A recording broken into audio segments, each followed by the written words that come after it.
Ish with your host, Dejuan B. Intelligent Ish Talk, intelligent shit talk, where we balance the profound with the profane. Political satire, celebrity and expert guests, information and entertainment, conversation and solutions. Leave your feelings at the door.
You're listening to Hotep Ish with your host, Dejuan B. Listen to Intelligent these words. Ish Talk, intelligent shit talk, where we balance the profound with the profane. Political satire, celebrity and expert guests, information and entertainment, conversation and solutions. Leave your feelings at the door. That part right there. Leave your feelings at the door. What's up, y'all? We are here talking that intelligent-ish talk, intelligent shit talk. Let's get the music right. Yeah, we here. We have, in a few minutes, I'm going to call my man Fred Hawthorne from the barbershop. We're going to have a barbershop conversation about the business of boxing and a new movie he has coming out called Checks and Balances. Welcome again, everybody. Good talking to y'all. I want to come to y'all more often, man, but I got to get this book done. I gave myself a deadline for May 1st to finish this book. Well, I already finished it, but yesterday, I found myself rewriting a lot of it. It's not a big book. It's another reader. You know, eventually I'll write a nice long 200 or 300 page book, but right now I'm starting off slowly. I'm starting off light work. I wrote a small mini reader last year, and I'm writing a new one now on the art of loving communication.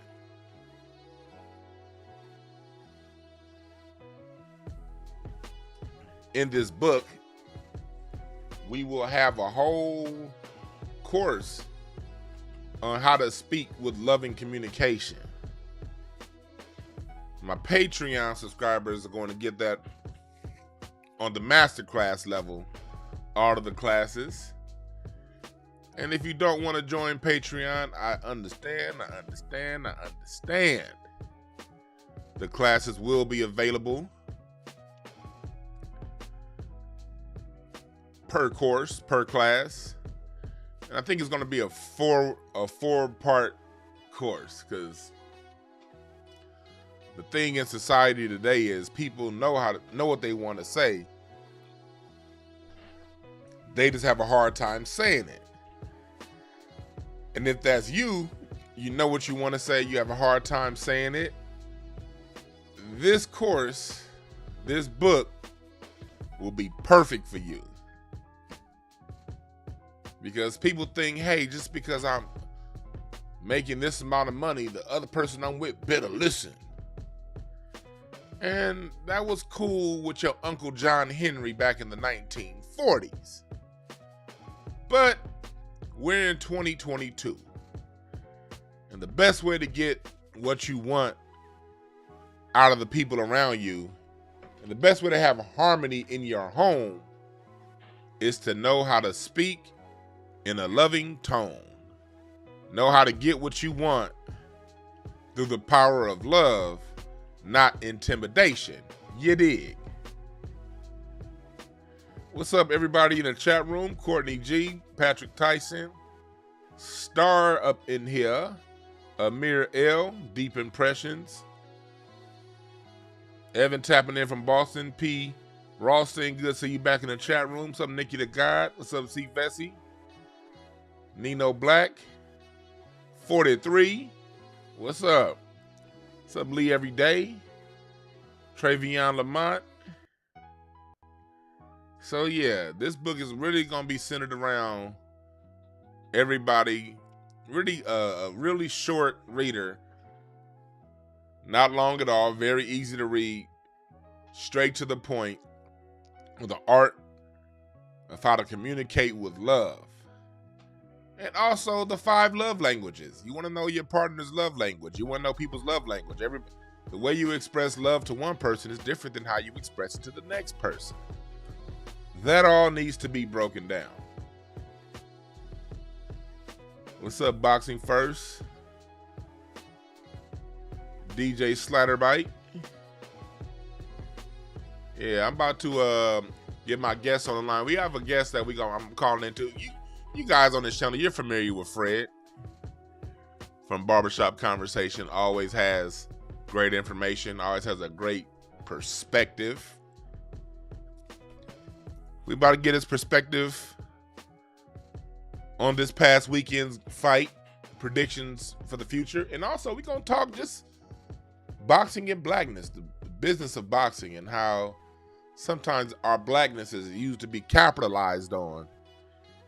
You know, a cautionary tale on what we support and what we throw our blackness behind. So I'm about to get Fred on the line right now. Make sure I got this number right. Okay. And we gonna get it in. 11:11.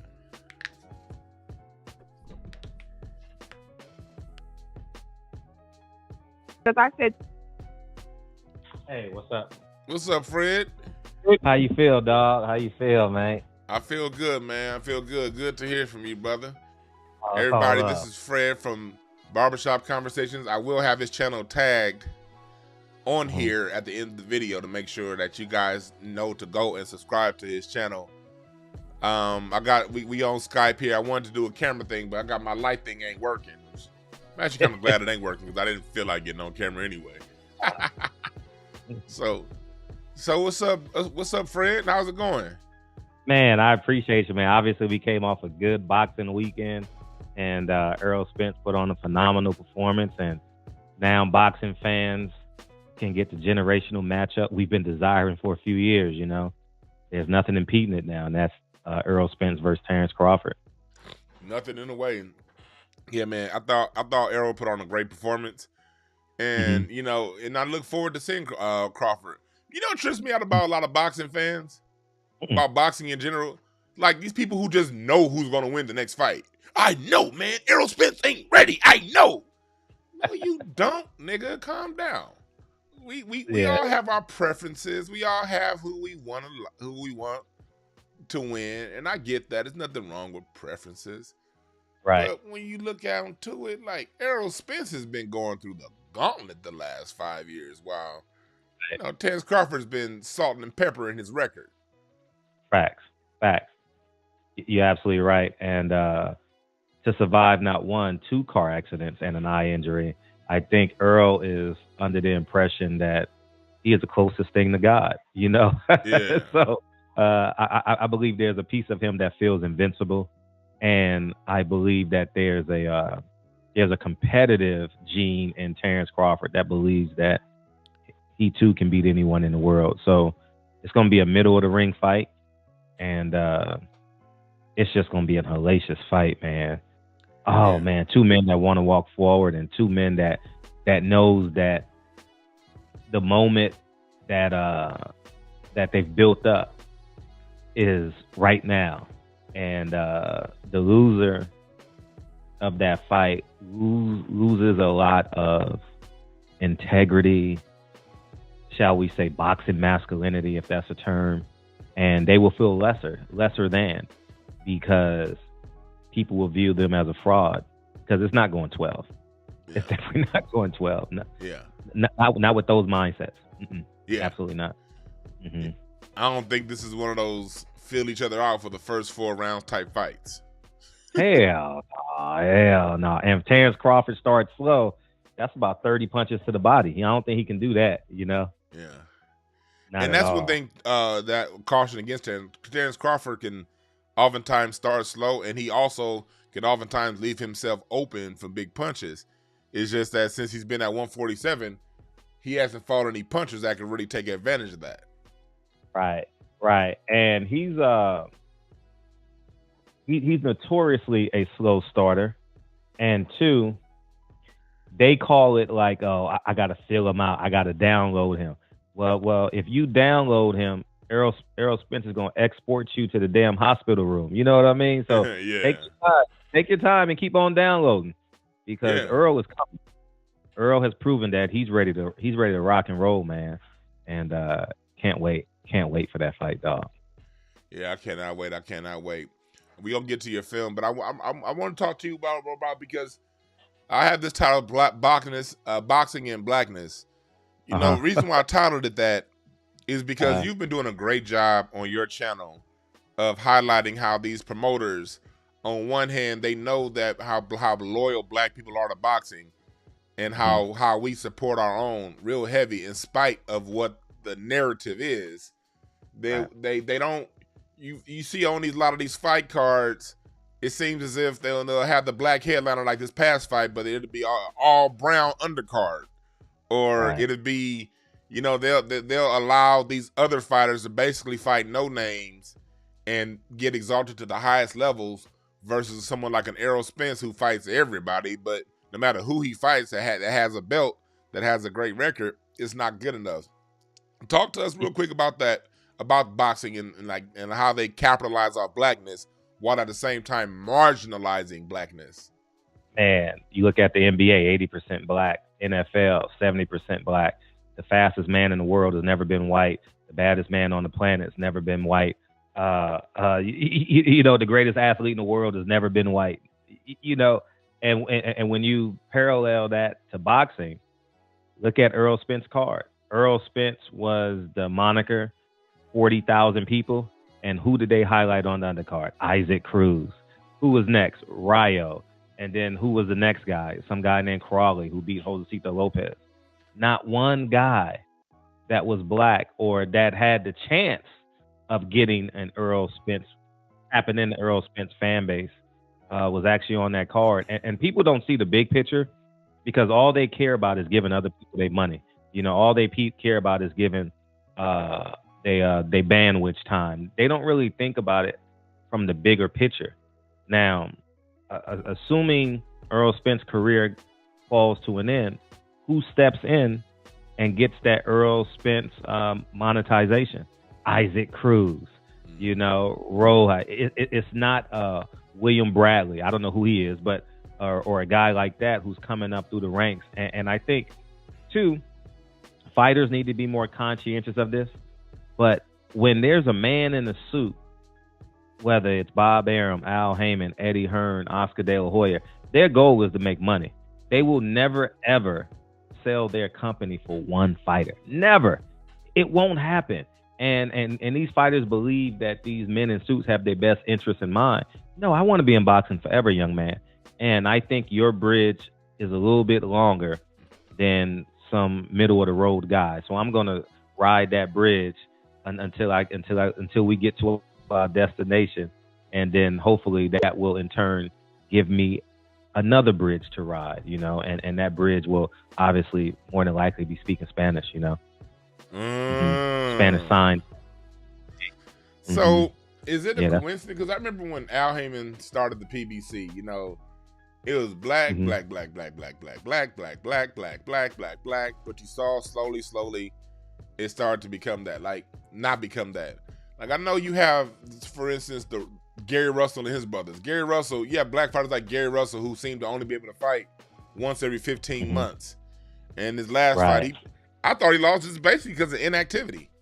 You know, and talk to us about how the PBC has been sort of kind of using us as a people. He lost because Al Heyman wanted the man to lose. Listen, you don't set someone up every 2 years and not put them in big fights. They wanted Gary Russell to get off that belt. You understand? And I say this all the time. People say, "Oh, Fred, you hating." Call it what you want. I'm gonna tell the truth because boxing is like my muse. You know what I mean? I love it to death, but I can paint any picture I want. You know what I mean? Without repercussions from anyone. You know? And what I want to say about this is Leo Santa Cruz fought Abner Mares twice. Leo Santa Cruz fought Carl Frampton twice. Those guys fought each other. Yeah. But they had a world champion that couldn't tap in. Yeah. I don't grasp, and he fights once every 2 years. So you mean to tell me he can't fight a voluntary and a mandatory? You can get your voluntary from any country in the world and pay that man $150,000 and he will fight Gary Russell. These guys are so inexpensive, you know, like these guys that they make up. Oh yeah, it just so happened Manny Pacquiao ended up being better than anyone could have imagined. Yeah. You understand? Manny Pacquiao was a fill-in, you know, and it happens. You have outlier experiences, you know. But I think that people have a messiah complex.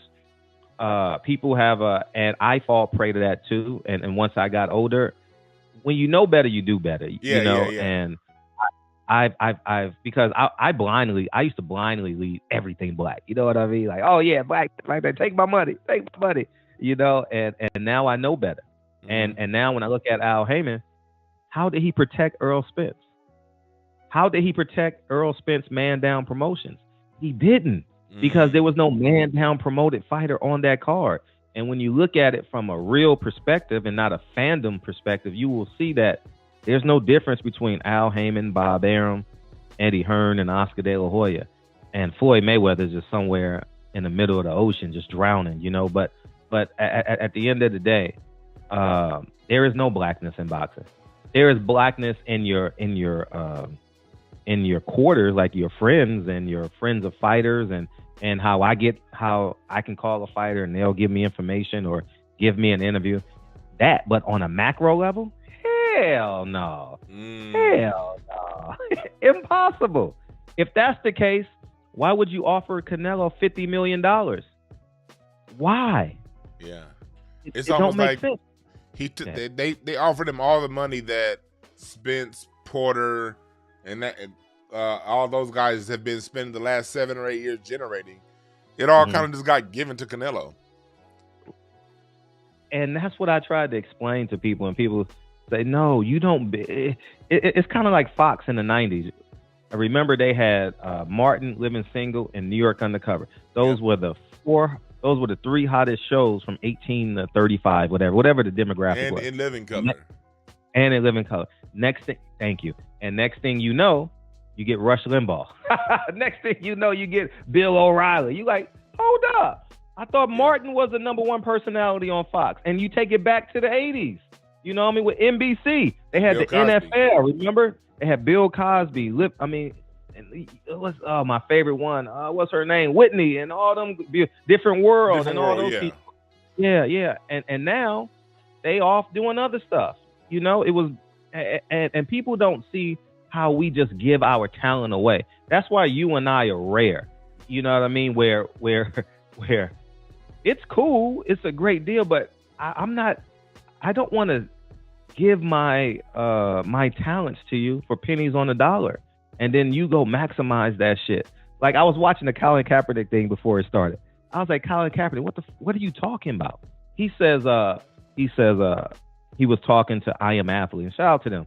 And he says, because he was asking, why should we bring you back to the NFL? We have a $15 billion budget that we bring in every year. He says, well, I was with Nike, and I teamed up with Nike, and they brought in, I raised their value $6 billion. Yeah, with a B. I says, you dumb nigga. You dumb nigga. Like, in my head, I'm like, $6 billion? What they give you, $5 million? I says, if we don't learn nothing from what he said, we get off on making other people richer. Mm-hmm. And that's why I'm so glad you're bringing this up, Fred, because on one hand, like, look, I'm as pro-black as they come. You know that. Mm-hmm. But we also, and you too, you also got to know that there are forces out there, there are people out there who understand that we exist. They understand our psychology. They understand that we know what the deal is, and we just waiting on something authentically black to appear so we can support. So they know to throw that bait out there to us, and we just waiting on. I'm sorry about that. I was just so I can read the comments. Here you go. But like, no, I'm saying they throw the bait out there, and it's sort of like they use our humanity against us.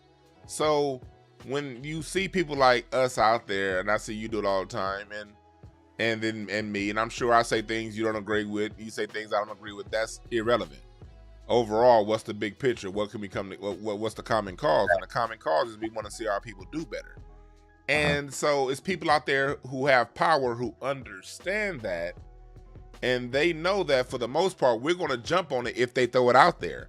While at the same time, people like me, where, you know, as pro-black as I am, I'm also the first to throw a caution sign out there. Like, hey, just because that person's black don't mean we need to support them. Look at what's behind them. So you get these emotional, especially these emotional dudes. The women aren't as bad, but especially with the men in sports. Men have a father complex with so many of these athletes and entertainers. So when you say, hey, look, Jay-Z over there, I see what he's doing behind the scenes. Like, he's a front for some, he's the sheep. He's the sheep's clothing for the wolf. You know, LeBron and the way they push him, that's wolf in sheep's clothing. It ain't hate. It's about, hey, it's a cautionary tale. Look at what's going on behind. But when you bring this kind of stuff up, you get the mental, I don't want to say mental midget, but the emotionally insecure black male that'll fight you harder for talking about the white folks and the bullshit going on behind this black front person than that black person would ever fight for the rights of us as a people. How do you deal with that? Because you've been doing this shit longer than me as far as calling niggas out. Your channel's way bigger than mine. So you've been doing this shit for a minute. How have you dealt with this since you've been doing it? Man, I ain't gonna lie. When I first started, I personalized it, right? And like the first maybe 6 months, right? And I'm like, hold up. You questioned me? My mama and daddy black. You know, I don't care what I do in my life. My mama and daddy black. How dare you critique me? You know what I mean? Yeah. And then like y'all did April 9th, you create opportunities. You create revenue in your community. You know, that gets overlooked. Like, hold up. I'm creating jobs in this world. Hold up. Without disrespect, I'm in a different tax bracket. My tax dollars literally pave these roads. You understand what I'm saying? And these people come in here and say, oh, you got to do this. No, it's, in my opinion, it's about revenue. It's about financial intelligence. And I think, like you said, humanity, we use our humanity in the wrong way. If a white man calls you a racist, that's a compliment. If a white man tells you anything that's aligned with that, it is a compliment. He can't monetize you. They called me a racist in boxing. I never argued with them. I never did a video saying I ain't a racist. That's a compliment to me. Yeah. You're not monetizing me, nigga. Like, no, get out of my life. Now, I too believe that you can partner with people and the world is a beautiful place, but in order for the world to be a beautiful place, it has to be the United States of your last name. It's not the United States of America. Once you understand that, oh my God. Yeah. Once you understand the United States of Hawthorne, the United States of Brown, oh, the world becomes a beautiful place, man. And now I have fun. You can call me anything you want, but I'm going to pick up my son at 2:30. I'm going to pick up my daughter at 3 o'clock, and we're going to do homework till 5. You know what I mean? So you can call me anything you want, but I know what I'm doing. And then before that, I'm investing. I invest in my community. You understand what I'm saying? I am a byproduct of what we talk about online. We got to do this. We got to do X, Y, Z. But I am doing that in real time. So when comments come at me, I literally attempt to do my best to monetize them. You know what I mean? And I do my best. And I'll play the role of the victim to play them. You know what I mean? And then I'll hit them upside the head a little bit later, you know, but I personally don't give a fuck about them at this point, man. As many years I'm in, as much as I've taken, and the risk that I've taken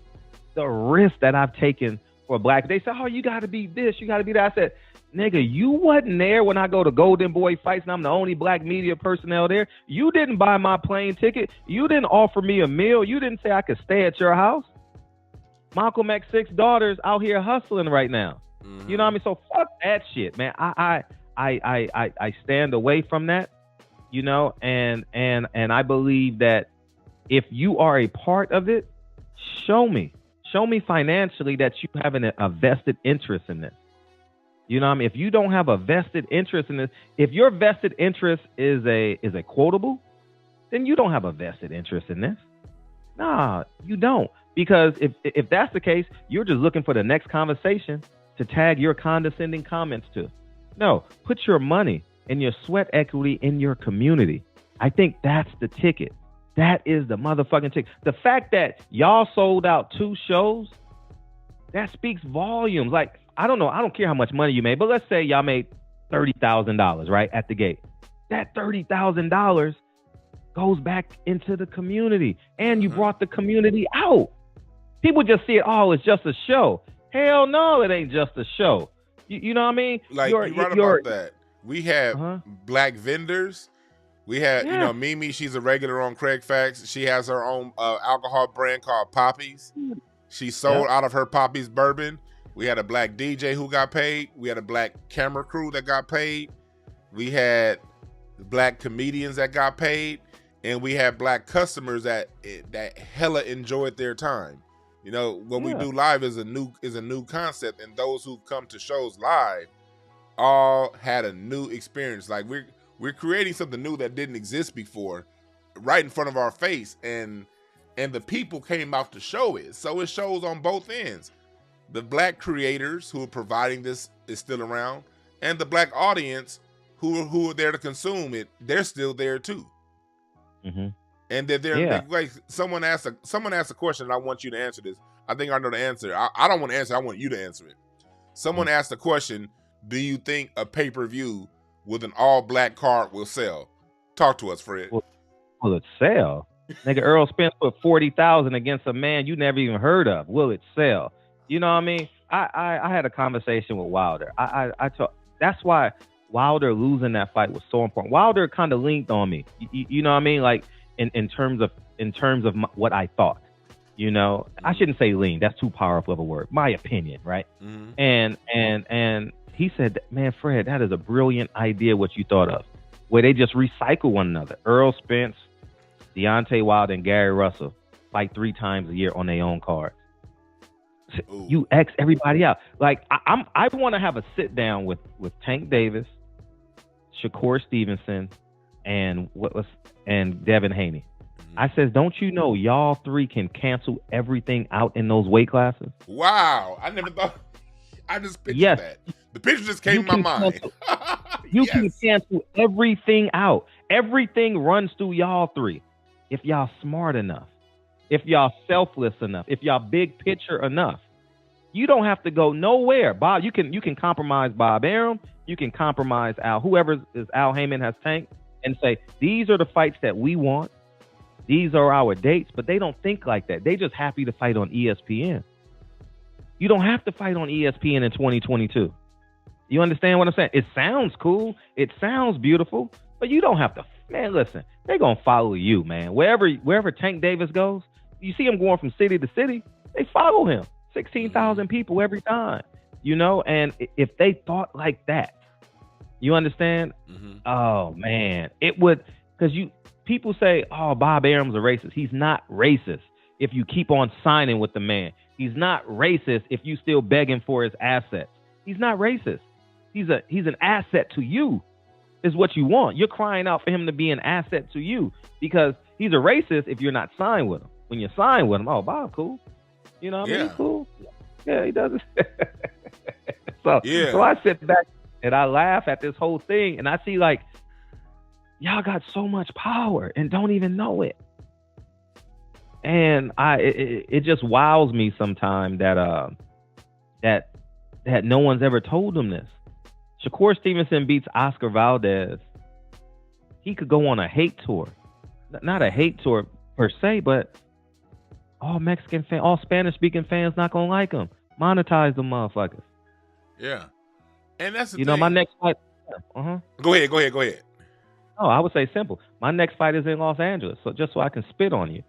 And not in a real sense, but just in the monetization. Because if Bob Arum's going to monetize him, Oscar Valdez, when he loses, he's coming back to Los Angeles to fight some upstart Mexican. He going to do it. So why don't we do it? Exactly. And then take that money to New Jersey. And then take that money to New Jersey and have a hero fight. You know what I mean? You know, so it's so many different ways, man. that we can take our power back, man. And I say this to people that say that.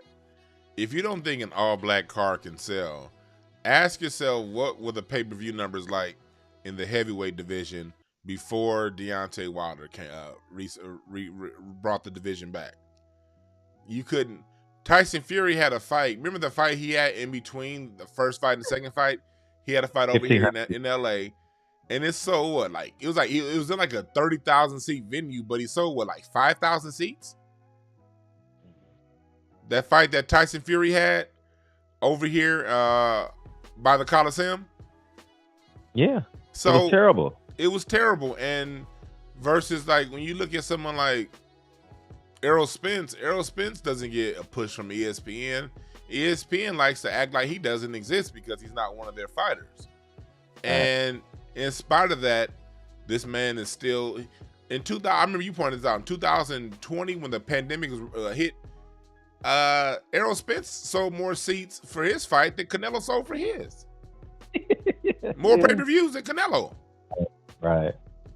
So if you want to know if an all-black pay-per-view can sell, if one black person could sell 40,000 seats, imagine what 6 would do. Mm-hmm. Because at the end of the day, we support our own, and it's a very open secret for those who just pay attention to the landscape and what's going on in boxing and overall. Right. And like you said, we have the solution to our problems. We don't have to complain about white people anymore. They're not, especially something like boxing and like for us entertainers, us on the internet. They don't necessarily. We don't have to deal with them if we don't want to.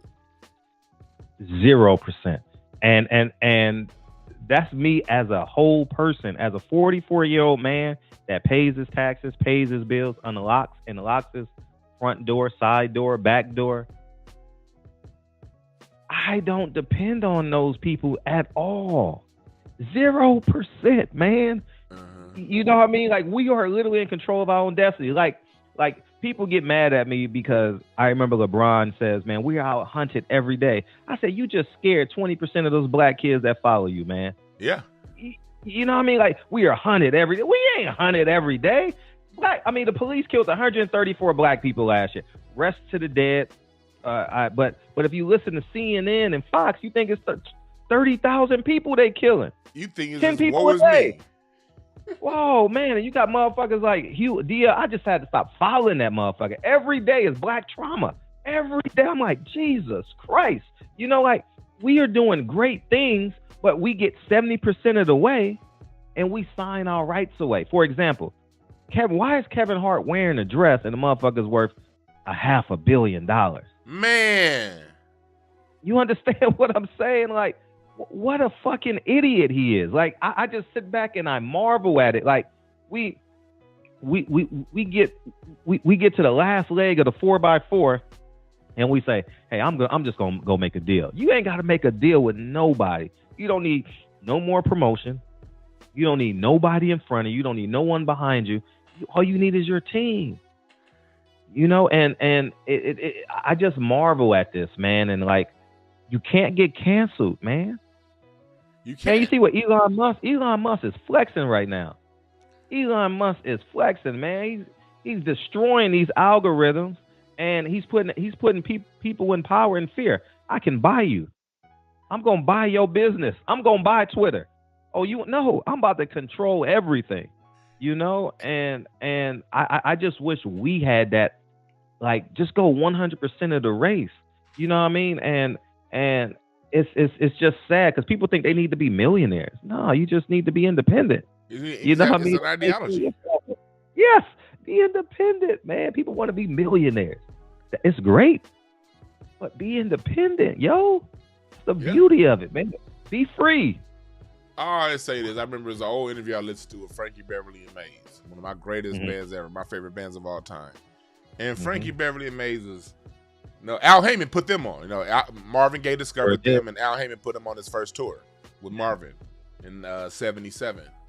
But Frankie Beverly and Maze is a self-managed band. They didn't have the record-breaking contracts of some of their contemporaries. They didn't sell out stadiums with the backing of mainstream as their contemporaries. They don't have the Grammys, and they don't have all of these different accolades. They don't have the fame, but what they do have is a very loyal fan base. They haven't released a new album in 30 years. Frankie Beverly can't even sing anymore. Like he could barely even talk. His vocal cords are so messed up.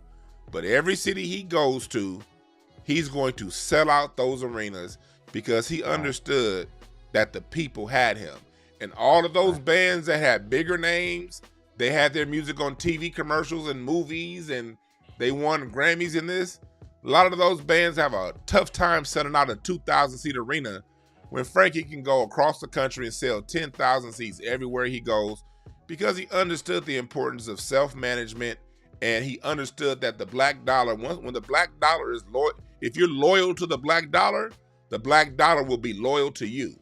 And that's a simple principle that our people still don't understand. They'll get the black dollar, and while getting the black dollar, they looking at white folks' money like, I want that.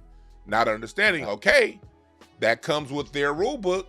That comes with, okay, you'll get the bigger numbers. You'll get your name in brighter lights. But how much are they taking off your name that you're generating? Right. And we don't think about it like that.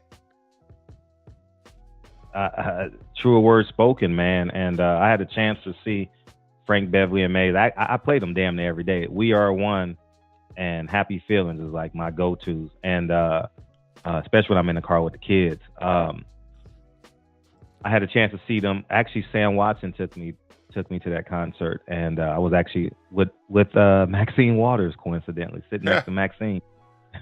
One of the Jesus, man, we gotta do a show on her together, man. Yes, we do. Oh my God, Jesus fucking Christ, one of the worst people ever. But anyways, worst looks policies like one of the ever. Fraggle Rock Muppets. But go ahead. Yeah, my bad. but yeah, they haven't done them since 1977, 78, what have you. But the fact that, like you said, they can't sing, they can't do anything, but the fact that they have depended on the black dollar, the fact that Errol Spence gets $40 million, the fact that 15,000 people will follow Deontay Wilder wherever he fights is a direct reflection to America. Black people in America spending power will be the fifth.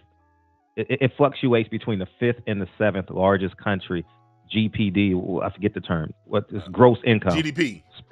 Say it again. Gross domestic product.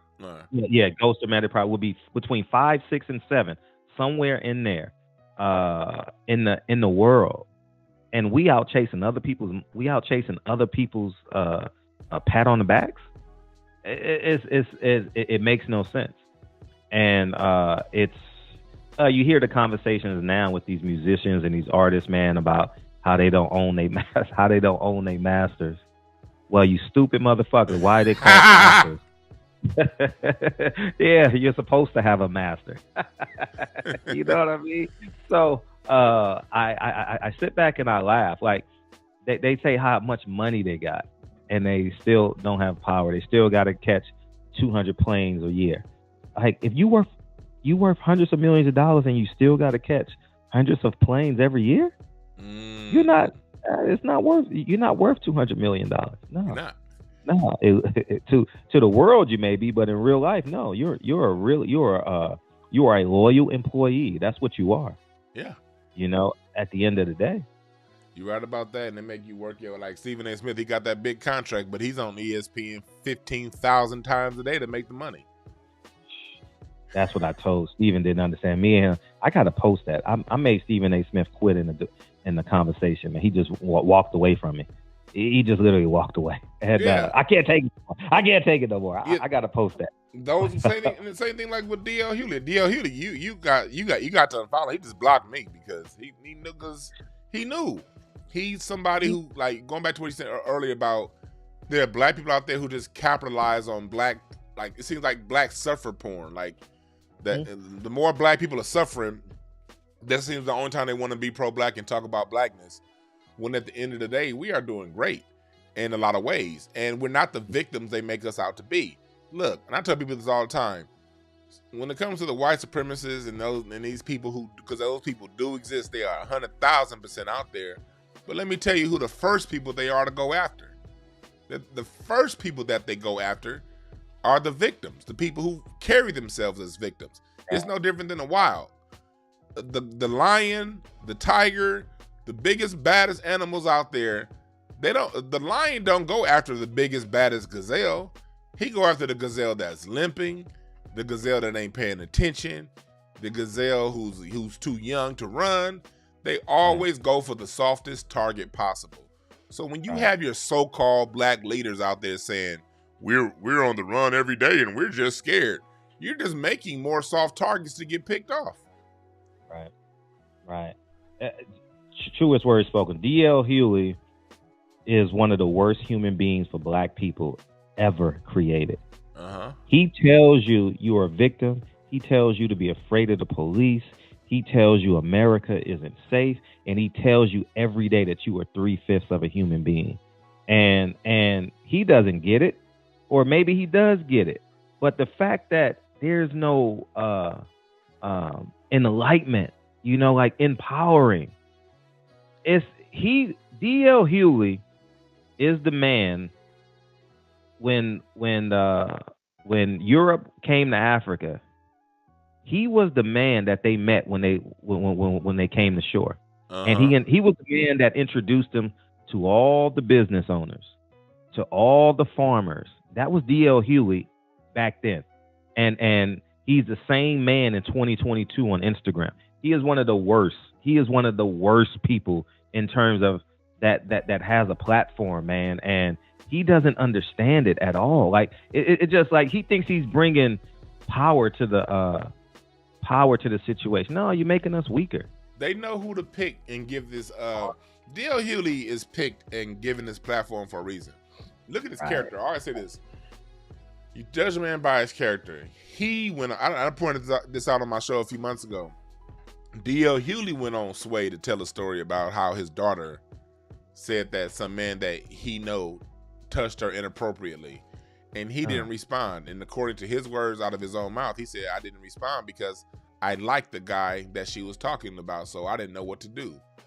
That right there tells you the character of D.L. Hughley. He didn't protect his own daughter. And this isn't gossip. This isn't, we heard through the grapevine. These were his words on Sway in the Morning in 2016. They did a pretty good job of scrubbing a lot of that, but you can still find it. And if you can't find it, you can look on this show right here where I replayed it. I forgot what show that was. And those were his words. I didn't do anything because I like the guy. His words. And that's who they pick. And at the same time, and on top of that, D.L. Hughley also didn't learn how to read till he got in his 30s, according to him. And these are the ones that get the microphone, not Fred Hawthorne. No. We're not gonna let you. I'll never get it. And one thing I'll never get is because the money that they've offered me, I've turned it down. Like I've been offered so many jobs, man, and or I should say, jobs and interviewing opportunities, and I've never gone on an interview opportunity. Because I know I'm not getting on a plane for you. I'm not doing it, man. So you can own me? Nah. That ain't happening. I can leverage you, but you're not gonna own me. Like, you understand what I'm saying? I will keep my powers, and you can be an asset to me. But that's the only way deals like that can happen. Outside of that, it's impossible, man. You're never going to see Frederick Hawthorne saying, man, thank God for whatever company X. Oh, man, they saved my life, man. Hell no. My hands and my intellect saved my life, man. and in the days of the partnership, in the days of the joint venture, you really don't need to be working up on it about it, because if you build someone like an Errol Spence or Deontay Wilder, they built the fan base to be what it is. And this is for the next generation coming behind. Boots in is, I hope you're listening. You build a fan base, you build a following. Once your contract is up at that point, you can now, if you want, you can partner with people to where you're coming in on equal level. You bring the numbers, they bring the network. You know what I mean? Right. As a matter of fact, you don't even need to partner with a promoter. You could just partner straight up with the network. I seriously doubt Showtime would turn down a partnership with one of these fighters who's proven that they can sell 200,000 pay-per-views, and I doubt any venue turns down any athlete that's proven they can sell 15,000 seats. Right. What do you need the middleman for? It's a consciousness. And you treat them like a vendor. Like you're getting this X amount of, you're not telling me what I'm getting if you choose to go that route. You know, but it amazes me sometimes, like how much money is too much money? Why are you wasting money?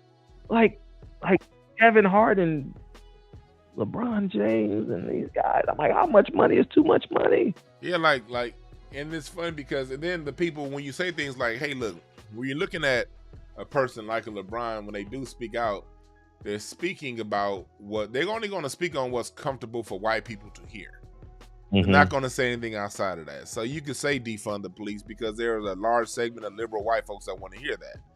But you cannot say, but the test is, okay, now we need to stop. Now, if he came out and said, hey, look, our black boys have been marginalized through the special education system and we need to turn around and fix this right now. Let's see how many fans he gets. But he knows that.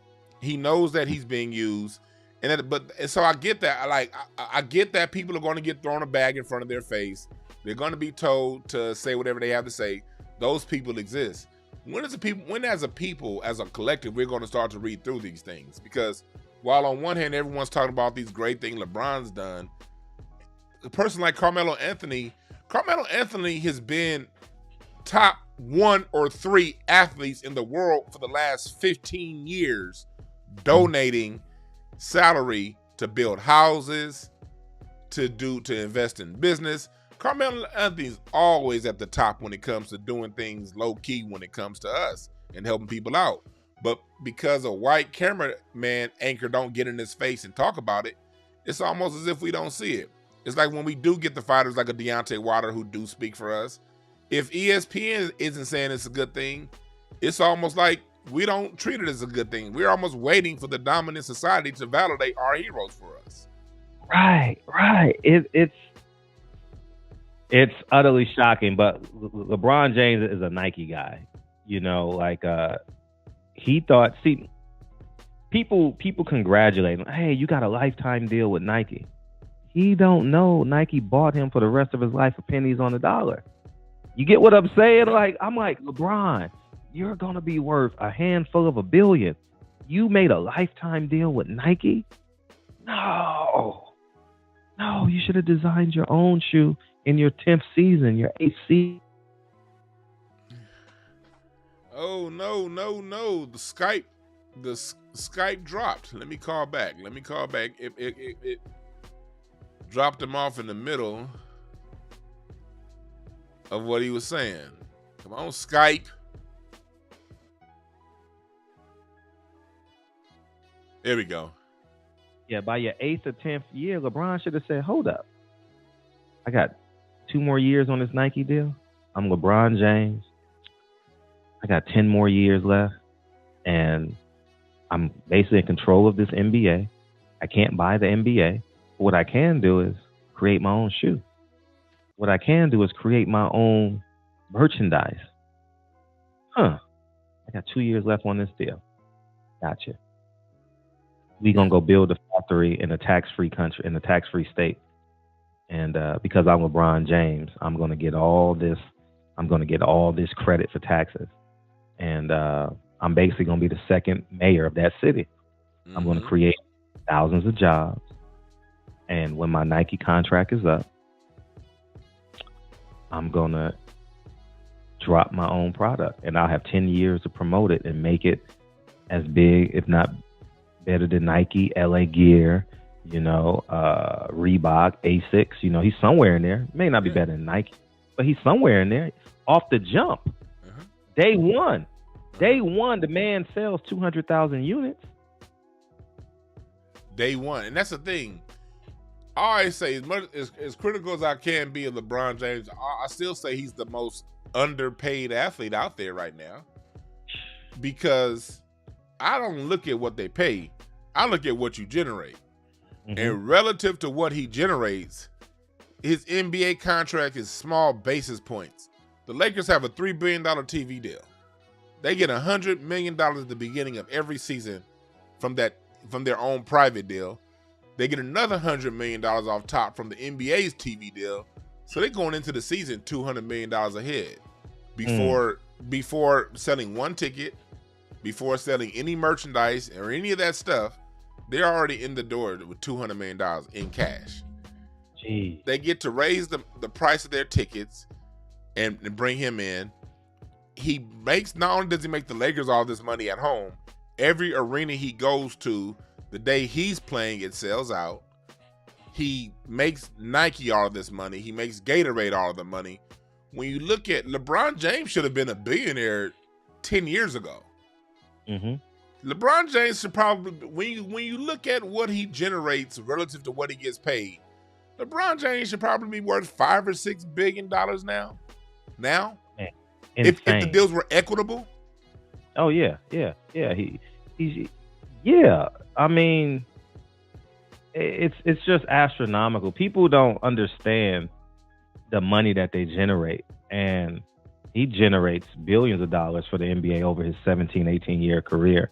And it's sad that he hasn't come to the realization of that.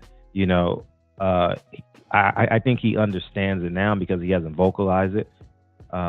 He's done a phenomenal job at putting his team on, and now the next level is ownership. Mm-hmm. Like, he signed that Nike deal, and I'm like, no, why? You should have. LeVar Ball was on point. LeVar Ball, and they silenced him. Yep. They paid these algorithms to hate him, and y'all fought for the okie doke. He had the league. They silenced his league. They overpaid the players that are going to his league. They paid them. The Gatorade, the G League, they paid them, and they left his league. And it's the same league. He had the great idea. And then with the shoe company, they convinced y'all that Stephon Marbury was crazy because he's producing shoes in the same factory Michael Jordan produces his shoes. You understand? And they tried to minimize Shaq, and thank God Shaq bounced back when I was a younger kid, you know, and he had those dunks that was $19.99 in Target, and you know, we fell for the okie doke. It's not a good enough shoe. It's made in the exact same factory, man. They cut those shoes open on a YouTube video. Feel free to Google it. The same exact shoe on the interior. They told you Stephon Marbury was crazy. Man, Stephon Marbury wasn't crazy. He's an independent mind, you know, and it's awful to see, man, that we fall into the trap. LeVar Ball was an absolute genius, man. Yeah, he's on point. And all they did was try to make him look crazy. They come with these ad hominem arguments. We're not going to attack what you say. We're going to attack you and create a picture about you that doesn't exist. But we know these fools ain't going to pay attention any closer. And 80% of these fools ain't going to pay no attention. They're going to believe what we say, and it works every time. Right. And then they get these people to make them believe you got to sell 1 million units. No, you don't. No, you don't. You can sell 500,000, 200,000 units, man. Yeah. And be you know fine. what I mean? And probably make more. Then you'll make selling 10 million units with them. You will. And the fact that if you combine his both sons, 160, they got 164 opportunities every year to promote the Ball's last name. If you combine their two seasons together, 184 times out of the year, they will have 1 million people watching on Instagram with the replays and the edits on YouTube. Every night, over 1 million people is watching. For 164 times a year, there's over 1 million people watching the Ball brothers every night, every time. I'm like, you can't get 3% of that market? 5% of that market and own it forever? You know? And that's why and then reset the show for those of you listening. We have Fred Hawthorne in from the barbershop. Please subscribe to his page. He has conversations like this regularly on his channel. We're here talking about some of the things that we don't talk about a lot. The thoughts that need to be triggered, because somewhere out there, somebody's listening, your child is the next LeBron. Your child is the next Floyd Mayweather. Or if they're not on that level, your child may be the next just great role player, or your child may be the next great architect that's going to change the way buildings are being built. So we're out here having these type of conversations to put back into the consciousness, because we once had this consciousness, and you only got to go back about 60 years to find it. In the last 60 years, we lost this consciousness, this integration. So we having these kind of conversations, not to hate on your favorite athlete, you lame brain niggas that think that way. We're having this conversation to spark a thought and possibly the next generation who's going to come behind and do things. Because at the end of the day, we hold the keys to our freedom. We hold the keys, and we know the combo to the lock. We just ain't turning the motherfucker. So that requires a consciousness for us to do it. And that's what we're having these type of conversations for. I thank you guys for listening. Please hit the like button. Please hit the share button. I want to get into your movie you just did, man. Can I play the trailer and set it up? Yeah, as you should. Hell yeah. Speaking of movies, I thought about you, Fred, because there was a clip from Dame Dash on he was on the All the Smoke podcast. I don't really watch that podcast too much, because I was always getting wondering, like, why'd you niggas have to go to Showtime? You guys had a good thing going. You didn't need Showtime. Dog, man. Oh my God. I'm like, Showtime paid you $300,000-$400,000 a year, and you gave them all your contacts. Like, these dudes used to be on Instagram live talking the same shit, and there'd be 50,000 people in the room. Why do you need Showtime? But it's no production value. Showtime offers them no production value. Do you see that show? It's a room in a warehouse and a cheap ass backdrop. Value. No production value. Craig Fact has a higher production value. Well, how Brown cuts those cameras, the way he be making them cuts, Craig Fact has a higher production value than All the Smoke, and they're on Showtime. They add no production value. None. Zero. And so for those of you who didn't see, I don't want to play it because I don't want to get a copyright strike, but Dame Dash was recently on there, and he was talking to Steven Jackson. Steven Jackson was saying he wants to do movies, and Dame Dash was like, okay, why are you waiting? Okay, what's the wait? And Steven Jackson was basically like, I don't have this. He was like, no, you have everything you need. You're in the studio. You have cameras. So now act. And the whole time, Steven Jackson was talking himself out of it. So Dame Dash stopped and said, okay, he got up, walked behind the camera, and said, okay, you two, talk about a girl that you were dating and you don't want her to date her anymore, and you guys have to talk about this. Action. And then they started acting it out, and then he said, cut. He said, there you go, that's one scene from your movie. Then he's like, so what's stopping you? Then Steven Jackson was like, well, script. He said, well, you could do a movie without a script. You can also you can do it improv, or you got the money to hire somebody to write a script if it's just that. He was basically breaking it down to him. You have everything you need right here to be the actor you want to be, but you're not doing it because you're waiting on validation. I brought that up for one reason. You, my friend Fred, aren't sitting around waiting on a budget from Hollywood to do a film. Hell you no. created it yourself. Tell the people how you got into creating films. Then I'm going to play the trailer after you've done that. Then we'll get into it. Thank you. Strictly on a whim, man. Didn't go to school for it. Went to YouTube University. Dwayne Poley and Freeman Williams both went to Manual Arts High School. And he's a coach's son, Dwayne Poley. Yeah. I'm great friends with Poley, and I'm great friends with Freeman. And I was listening to them talk in the gym when they were coaching that, man. I said, this needs to be a movie.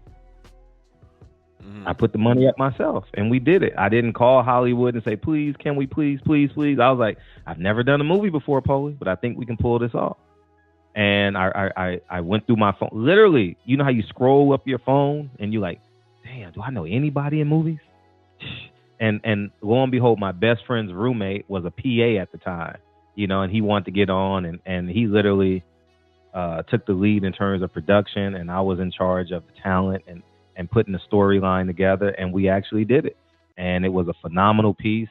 Won countless film festivals. We actually won the Pan African Film Festival, which starts today, coincidentally here in Los Angeles, and that's simply how I got started, man. It's no like I was offered a deal and I was an actor in this. No, what Damon Dash told Steven Jackson to do, I did without Dame Dash telling me, putting a battery in my back, basically, and it's been a good ride ever since, you know.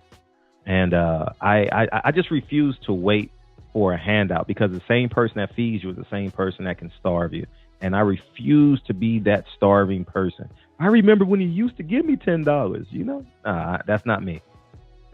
You know, I am gonna literally bet on myself, as they said. And what I don't know, I believe I can find. You know, and it's been an extraordinary ride. And here we are in 2022. This is my second film in 9 months. You know, and this is extraordinary, dog. The run I'm about to go on is going to be extraordinary. Oh my gosh! I know it is. Let's take a look at this trailer, and then we'll get back talking about it. All right, cool. Oh, y'all can't hear. Hold on. Let me change the setting so y'all can hear. Hold on. Here we go. You're watching America This Morning, America's #1 early. Time after time after time, we are watching murderers go free. They hide behind their badges, they hide behind their white privilege, and they use the excuse that they feared for their lives to murder our young people in cold blood.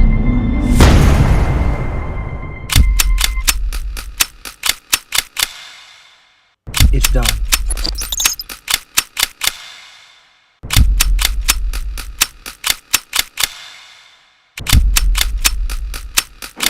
X, my brother. No. Don't think about it. All you self-righteous assholes do is march and destroy your own communities. Killing me won't change a goddamn thing.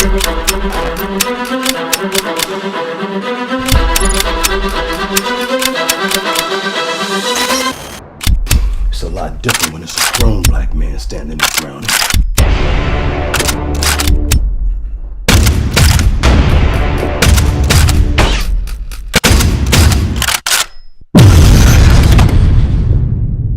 Man, that's dope.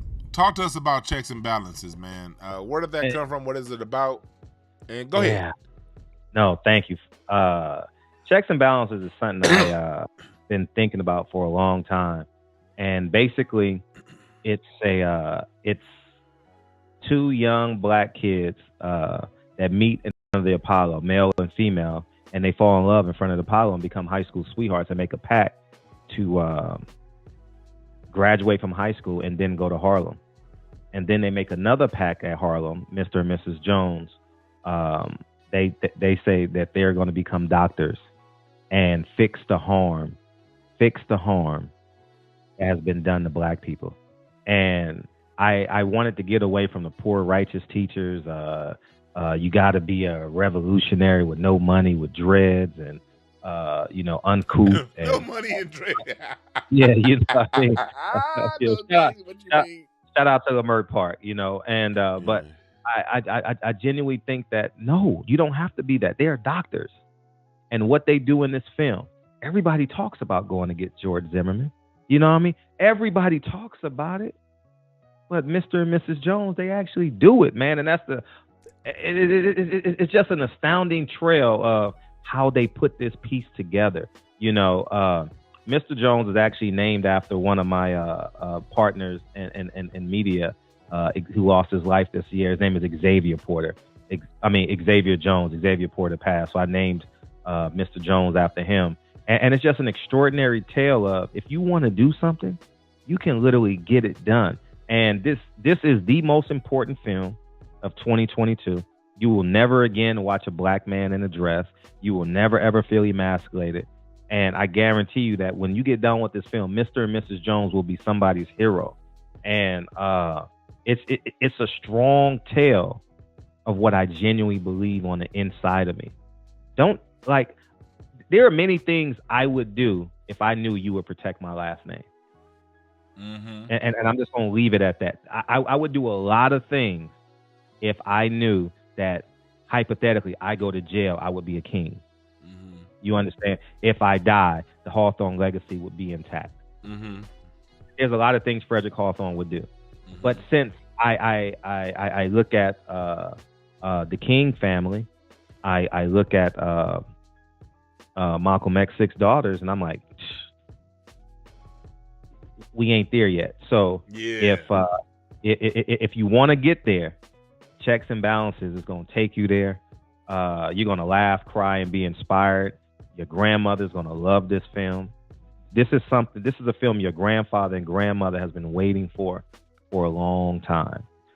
Like when Sam Cooke says a change is going to come, it has great imagery of checks and balances. You know what I mean? Like, and I can say this with absolute confidence. Every black person in America needs to watch Checks and Balances. It comes out May 19th, Malcolm X's birthday. I shot it February 20th and February 21st, which is the day. February 20th is the day Frederick Douglass passed. February 21st is the day the Nation of Islam murdered Malcolm X. And May 19th is Malcolm X's birthday. And I'm dropping it on Malcolm X's birthday. And I admire the teachings of Malcolm X and Mr. and Mrs. Jones in the film.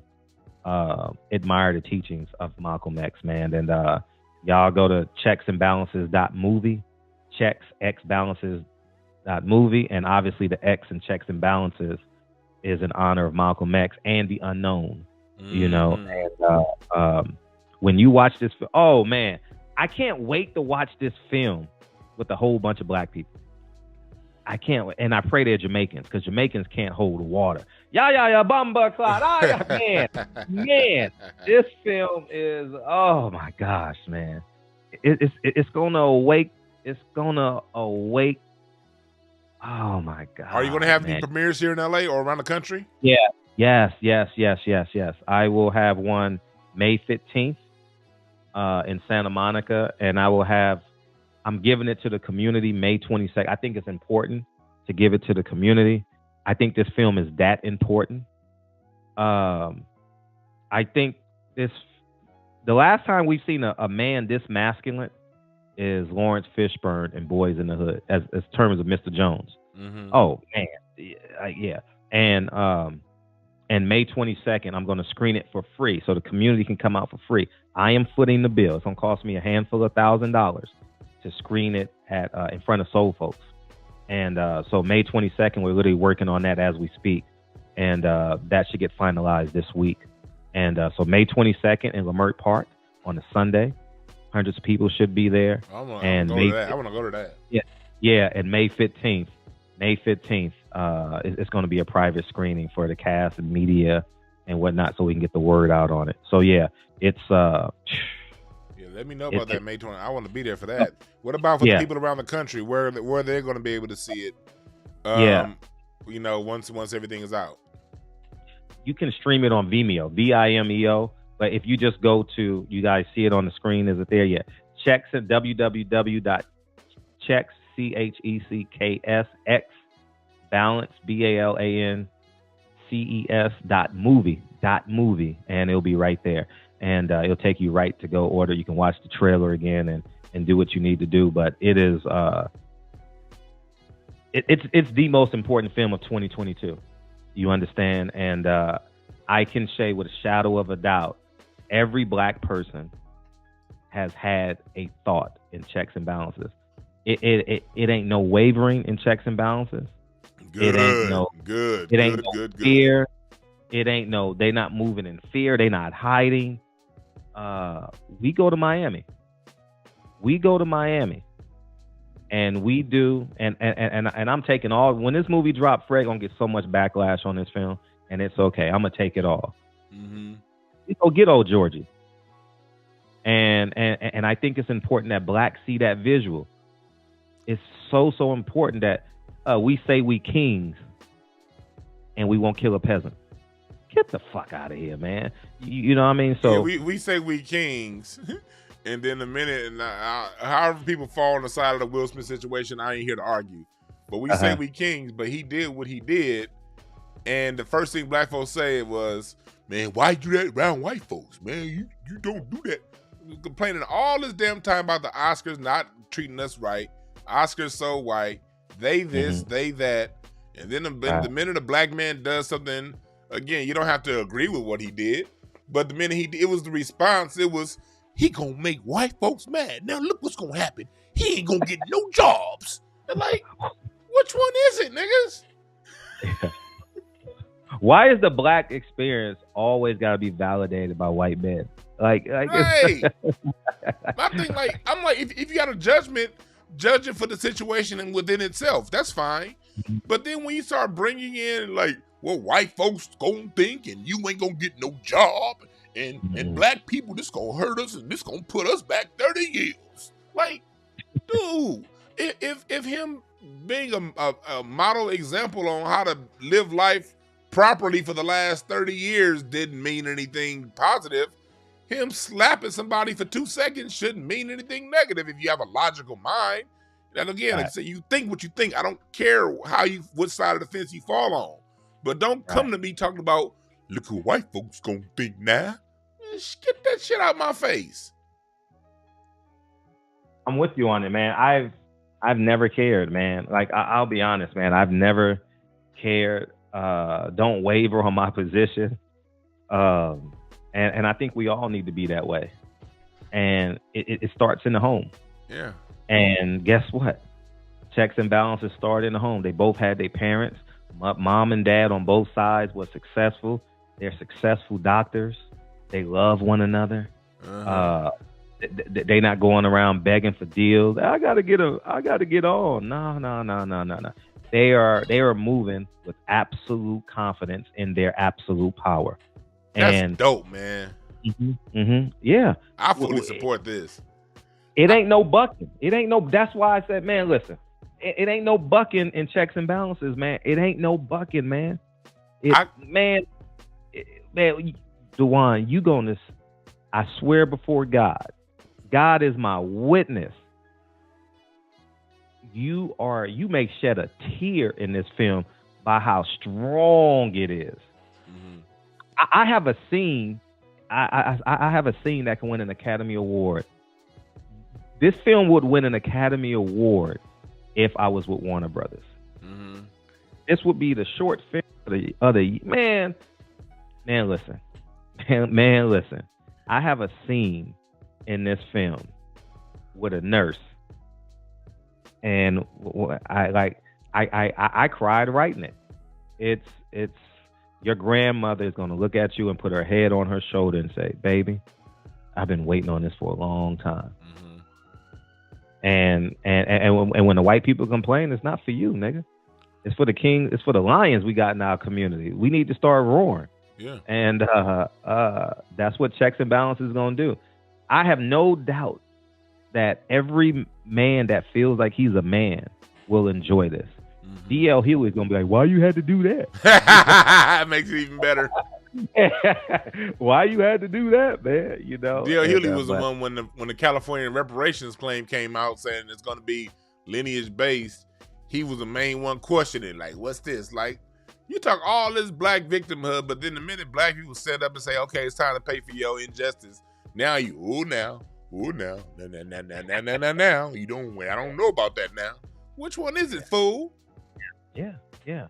And it was done in the ancestors. See, Nat Turner would approve of this film. Malcolm X would approve of this film.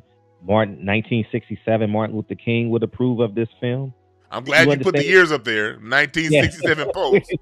Yeah, man. I hold these truths to be self-evident. All men are created equal. That wasn't him in 67. Yeah. And I know what I have. I know 100% know what I have. And it's like a senior in high school that knows he's going to be the first pick in baseball or in the NBA, like back in the day. Like, I know what I have. And this shit, Nine Wives was extraordinary. Over 30 film festivals. We won so many. This will at least do double what Nine Wives did.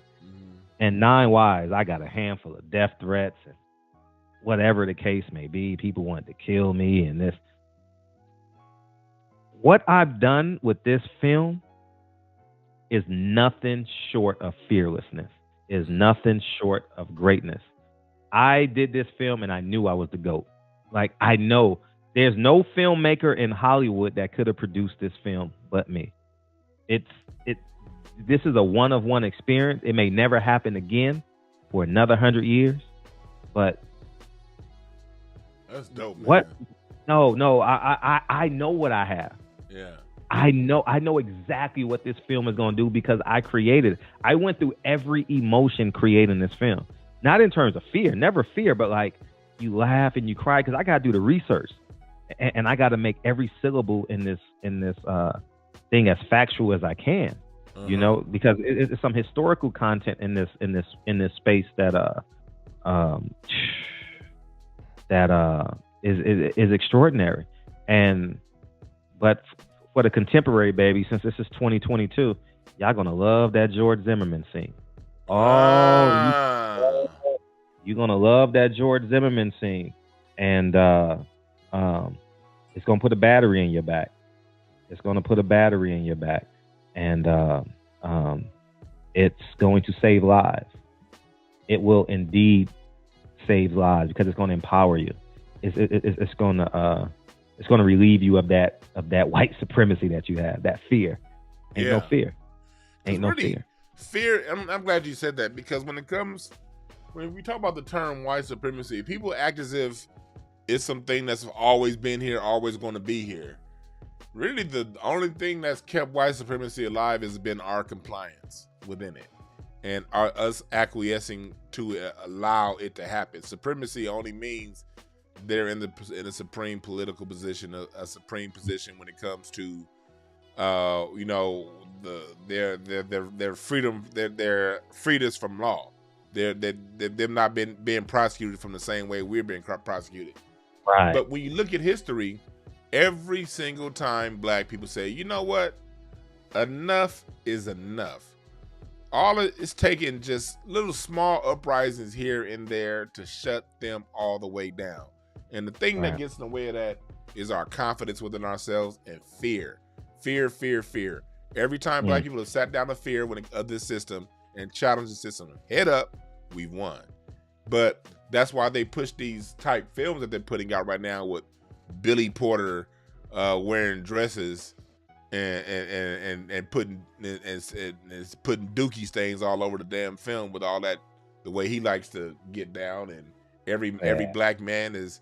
You look at the TV commercials. This is one commercial where, every time the black man's on camera, the Aflac commercial, he's scaring, looking like a little bitch every time someone comes on it, and that's where you get this constant barrage of black people, black men especially, being either gay or straight beta male punks.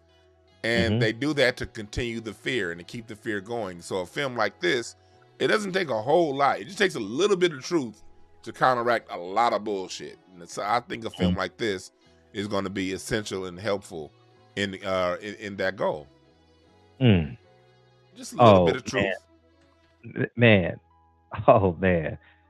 Somebody's going to be Mr. or Mrs. Jones for Halloween. That's how powerful this film is. I'm telling you, I have no doubt in my mind that, man, I just know everyone has Nat Turner in them. Everyone has an ounce of Nat Turner in them. You know what I mean? And it's going to ignite that spirit. And you're not going to want to watch slave movies no more. You ain't going. How many slave movies do you need to know? I mean, this is on purpose. Slave movies are on purpose, man. They want you to believe that you come from an inferior place. That you have to ask for permission to believe in your God and make money and to read and write. Right. So checks and balances will relieve you of that. Man, I'm so confident in this film. Yeah. I'm so confident.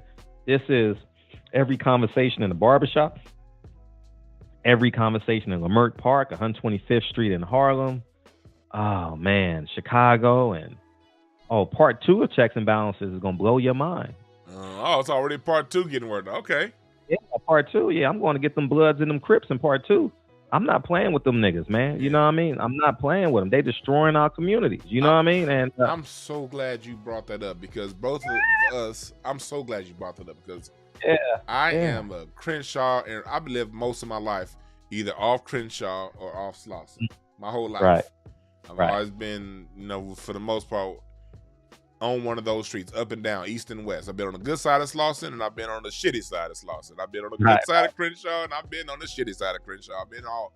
I say that to say this: my whole life, I was always a square, and you know the rules in LA. If the gangsters over here, squares over there. For the most part, separate yourselves and stay in your lane, and you be cool. But as a square, I'm offended. I'm offended that the same streets that in the 90s I couldn't wear this color or that color, I had to, or in the 2000s, I didn't drive this car or that car because out of fear of being possibly jacked for it, taking my rims off, not putting the rims that I really wanted on it, because I'm worried about these niggas that's so-called banging they set or whatever. Now we're being gentrified. And them same blocks, my black ass, you didn't want to let me walk down freely without checking what I'm wearing or what I'm driving. You got white women walking their dogs at 5 a.m. before they go to work, and you niggas ain't doing shit. I don't respect it. No, I mean, just like the Nation of Islam, when they see white people, when gangs and the Nation of Islam see white people, they looking for a job. You know what I mean? They don't want to kill they don't want to kill the plug now. You know what I mean? Like, they cowards when it comes to white people, man. Yes, ma'am. No, sir. You know, but man, you put a black person there, man. Give me that starter jacket. You know what I mean? Take them Jordans off. You know what I mean? and that's the thing we gotta mess up. You know, we gotta fix in our community, because it's like in the 90s, being a gangster got glorified, especially when Tupac hit real hard. It started to get glorified when Death Row came around, but when Tupac hit, the shit went to another level. And that's had its run. That 1996 was over 25 years ago, so it had its 25-year cycle. Now it's time for that cycle. My wife leaving. I had to give her a kiss. It's time for that. You can keep the door open now. It's time for that cycle to come to an end and something new. So you doing things like this, me doing what I do, this is bringing in a new era and bringing blackness back to what it's always been. We're a highly constructive people. We're a highly motivated people. We're the first teachers of the planet. We're the first builders of the planet. We're the people who've given the planet all the humanity within their societies. We're the people who's given America, any ounce of humanity in America has come from us. So we're just going back to where we should be. This whole gangster thing, cool experiment, cool little thing. Yeah, great 90s music, great 2000s music. I'm a hustler, I'm a gangster, yada, yada, yada. Now that we no longer own the hood because you gangster motherfuckers told us to sell our money, to spend our money on alcohol, shoes, lowriders, and bullshit, we done lost the hood because of that bullshit ass advice. Now it's time for the men to take back over. Amen. And being a gangster was a reaction that was a child's reaction to the environment. Niggas was 14, 15 when they got into that. We in our 40s and 50s now. We're time to grow the fuck up. Right. And if you're a 30-year-old man talking about Bloods and Crips, and you're not a man. You're not a man. You're an assassin. You are. Hey, say that again, please. What did I say? I said you're not a man. You're not. If you're a gangbanger at 30-something-year-old, you're not a man. You're an assassin. You believe you are a racist. You are a ally of the KKK. You are you don't love black people like you say you do. Nipsey had an epiphany. He says, man, I was going on a mission, and I was going to get a guy that had the same sauce as me, the same swag as me, and he looked just like me. I knew I was doing the wrong thing. You know what I mean? That's where we need to be. Like, I hold gangbangers accountable, man. I'm not the guy that shies. I own property all throughout the neighborhood gangs and the Hoovers, and I talk to these men on a weekly basis. And they know Frederick, Mr. Hawthorne, Freddie, whatever they want to call me. I don't stand for that shit, man. You know what I mean? I don't allow it to penetrate my fear, my fence. And I think that's where we need to be. I do believe in humanity. You know, I do believe if I had a job to offer and they're qualified for the job, you know what I mean? How the fuck you gonna ask for a handout and you've been robbing niggas for 15 years? Like, I don't grasp it. How can I trust you? You don't trust yourself. You understand? So at the end of the day, I am all for empowering, but you got to develop like that trust. And if I have a fear of another black man because of what you glorify, you need to go to Greenland. You need to go to middle of Canada and live, and we just drop food to you every fucking week, and y'all figure the shit out. You know what I mean? Because it's sad that we go online, rest in peace, little 17-year-old high school senior that had a chance at going to college. Rest in peace to that 4-year-old kid that was at the birthday party in Miami. Rest in peace to a 3-year-old kid that was shot and killed on the freeways of Detroit. Rest in peace to killing those people in Brooklyn. Rest in peace. You nice. You said throwing food. I figured, hell, if y'all got so many guns, you can hunt for your own goddamn food. Go compete against the wolves. Bad facts, man. Put them in a place where it's underdeveloped, man. And I stand on that, man. Like hood credit. I dare you to go to the bank and say, how much credit you got? I got hood credit. I dare you to go on the Bank of America and say you got an 850 hood credit score. I dare you. Man, you can't do that shit, man. Come on, man. Man, we live in a real world, man. And then these 35-year-old gangbangers, they want jobs and don't have no skill set. And you got a felony. So you got to be an entrepreneur. Mm-hmm. You understand what you got to start off as an entrepreneur. You know, like you got to be a barber. You got to be a handyman. You got to build something. You got to create your own revenue because you got 2 felonies. Who's going to hire you with 2 felonies when I could hire this college graduate for $35,000 a year? 28, bullshit ass $30,000 a year for a college graduate versus somebody I'm not sure if I can trust. Yeah, we got to accept as people we are the sum of our personal decisions, and I think we don't realize that because here's the catch. Mom is on welfare. She gets free money. Son is in school. He gets free food.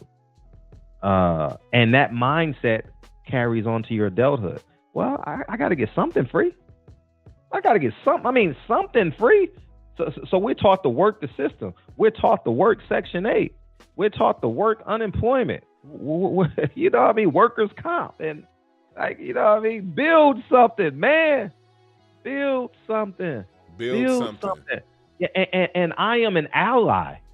Fred is an ally of Second. Malcolm X is my guy.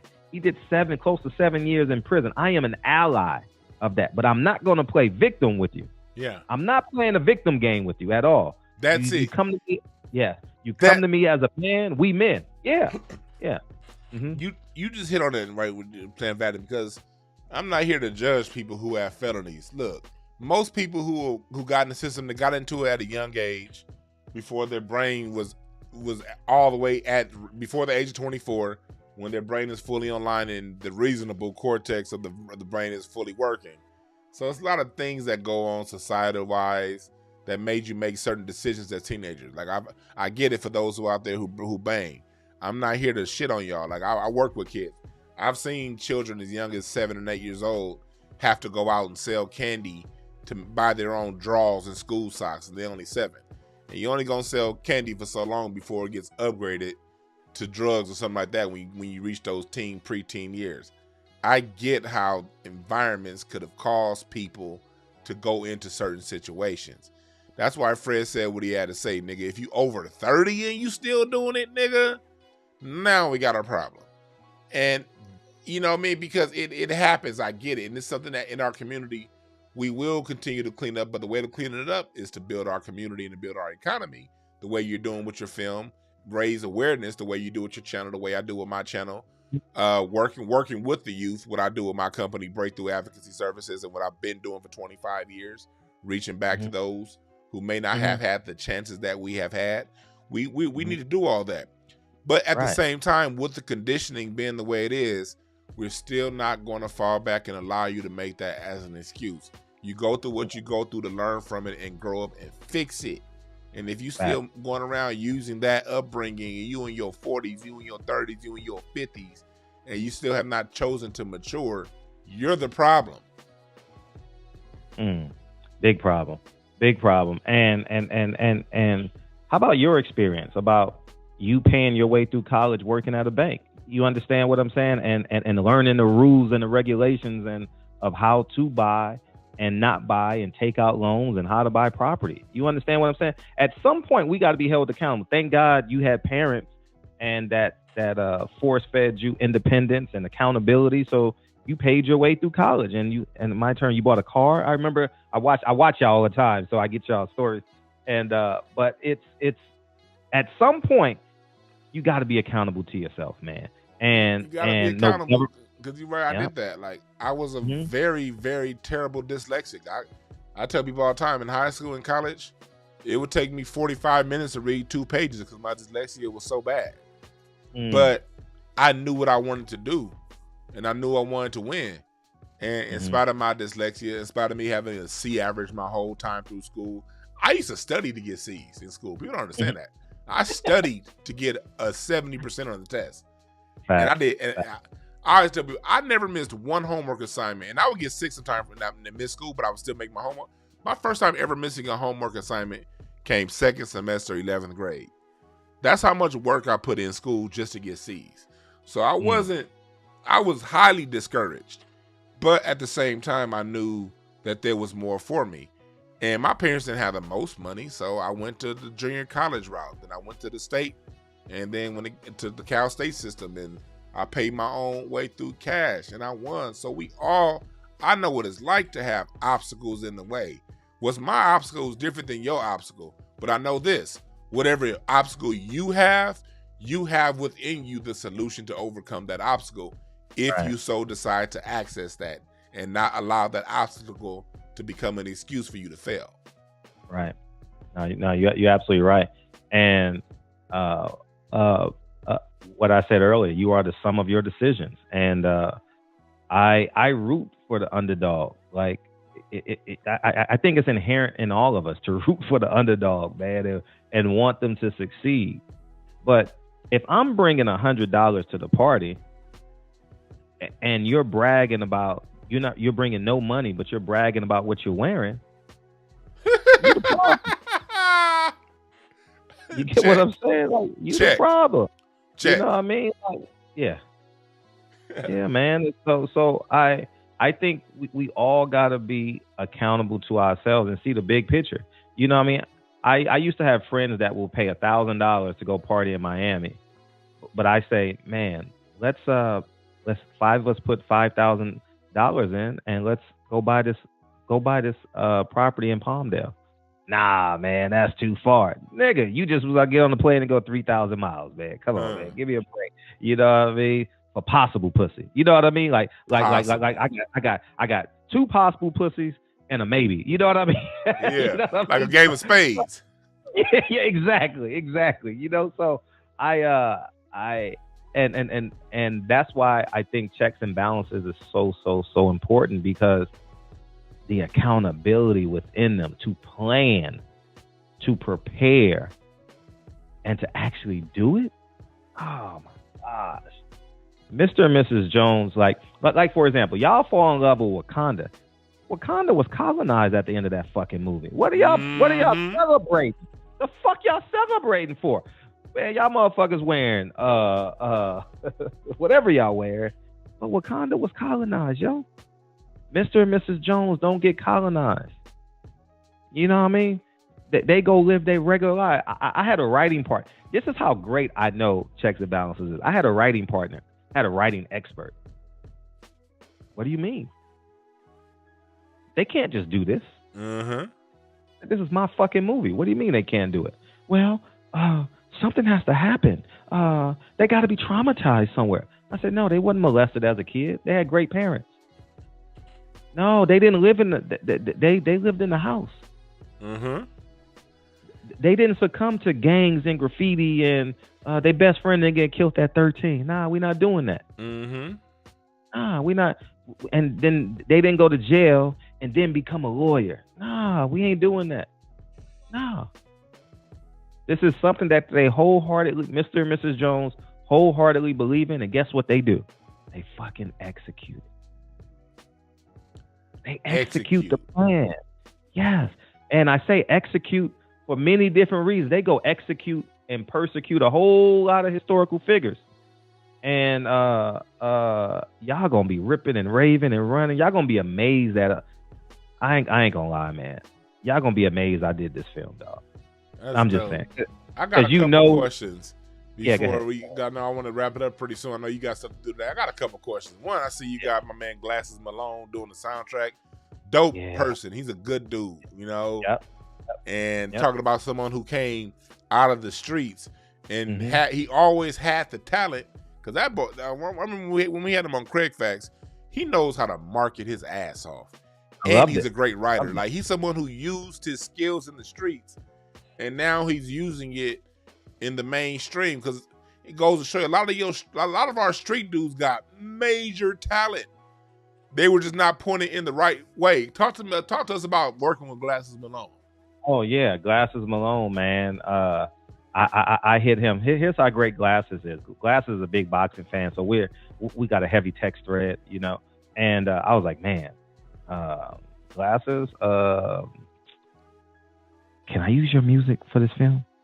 Man, for sure, man, for sure. I'm like, really? Because I mean, see, I grew up in the late '90s, so Glasses really is what Nipsey is to y'all. Like. For real. He was on not NFL. What is that? Madden and all that shit. Like, for real. Yeah. Glasses was that dude. You know what I mean? I think it was like Madden 02 or something like that. Yeah. So I'm like, he's a powerful man. And I know he toes that line of gangbanging and all that. He leveraged his gangbanging to wake people up. Yes. I believe. That's what I believe. You know, he knows my stance and all that. I'm a square, I'm a cornball, whatever you want to call me. And he said yes. No, it was like no. And I paid him for the song, and he didn't want the money. You know what I mean? I didn't pay him like extraordinary amount of money. I paid him a fair money, and we used the song Thuggin' on that one. Thuggin', it's an extraordinary song with him, Kendrick, Killer Mike, and Tupac opens the song. And I don't know where the song is going to be in the film yet, but it's a powerful piece. And then we got Lil Russell on it. We got Lil Russell and Glasses Malone, two very influential people who speaks breath and life into us. And that's where we're at with it, man. And Glasses' response to me is the synergy around this project. I have Charleston White on this That's project. what I was going to ask you about next. Talk to us about Charleston White being on there, because he be out there. Boy, he be. Yeah, Charleston's a funny guy, man. You got to get him on Craig Facts, man. And I'd love to have him on Craig Facts. What? See, look. Right when we get to talking about having Charleston White on Craig Facts, the damn phone drops. Damn it. We about to call him right back in there. That because Charleston White be going hard. Now go ahead. We here now. Yeah. Charleston White was easy to work with, man. I DM'd him. He got back to me. We let the play down. We got it done. His character is important to me. I wanted to play Charleston White's character because it's in line with Malcolm X. I wanted to play that role, but I was like, yeah, Charleston would be great at that. So he has a very important role to me in my life in this project. And his name is Harlem in the film. And but I mean, the cast in this is fucking amazing. I got Jerome Roe Brooks, who did 4 seasons on The Have and the Have Nots. I have Miss Parker from Friday, who plays Serena Knowles. It's a play on names. And I have Ebony Jones, who's done cameos for Blackish and 911, and I have Liz LaFornat, who's the co-star who played Natalie in Tyler Perry's Bruh. Man, I have an all-star cast, man. When I say I have a heavy cast that's doing this project, it ain't no like, hey, I'm doing this with my best friend. No, real fucking talent. And had a great DP. I have the best editor in the world, Black Sky Media. Oh man, it's this film. I'm telling you, this film. The people that watch this film, you will never watch Kevin Hart in a dress again. It's gonna make your skin crawl. That's dope, man. Anything you want to leave the people with before we get up out of here? No, I want to say thank you, man. You guys go to www. It's on the flyer up top. checksxbalances.movie. checksxbalances.movie. Miss Parker is still as beautiful as ever. And the cast is beautiful. Y'all go Google Liz LaFornat. Go Google her. She's arguably one of the more beautiful women in the world. I mean, for sure. The most. Oh my God. Yes. And but the acting, the music, the score. I got Lil Russell. Oh man, Lil Russell will be Toby Ngigwe next year. You get what I'm saying? He's that type of talent. And Glasses Malone, who's an LA legend, man. And I thank everyone. This, I mean, is make sure if your grandparents are alive, please watch this with your grandparents. If you think your children are mature enough to watch a film like this, watch it with your kids, because we gonna take a stroll through history, and when we gonna change history.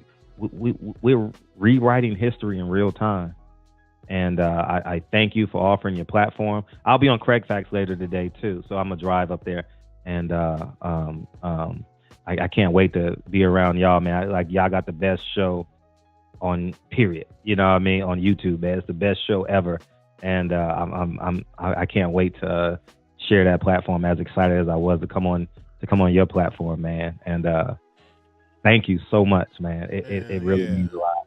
Really means a lot. Truly does. Yeah, thank you for coming on the show, man, because you're doing great work. You've always done great work, and you stand 10 toes down. And one thing we can learn as a people is we need to be 10 toes down with what we do.